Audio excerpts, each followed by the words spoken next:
Pinag-usapan ang Filipino-Japanese actress na si Kaori Oinuma matapos pahangain ng mga netizens sa kanyang naging itsura sa premiere night ng A Very Good Girl na pinagbibidahan nila Catherine Bernardo at Dolly De Leon.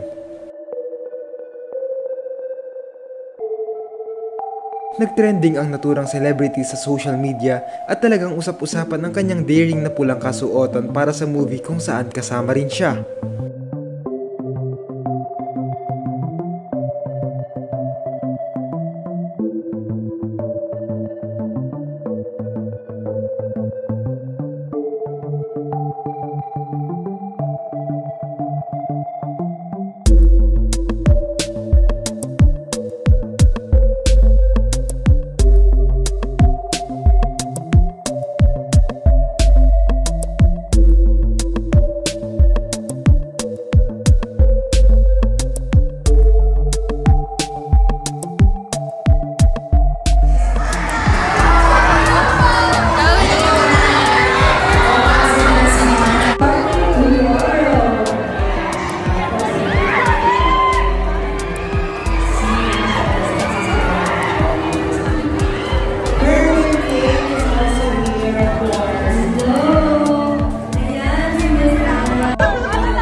Si Kaori ay nakilala ng publiko matapos pumasok sa reality show na Pinoy Big Brother noong ika-8 season nito kung saan siya ay tinanghal na parte ng Big Four sa Teen Housemates Batch 1. Matapos nito ay nabigyan siya ng mga projects ng ABS-CBN tulad ng He's Into Her, Love at First Stream, Parasite Island at marami pang iba.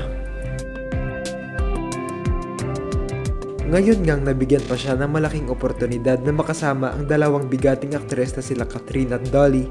Marami ang humanga sa kanya at nasabing malayo ang mararating niya sa showbiz lalo na kung mas mahahasa pa siya sa galing sa pag-arte.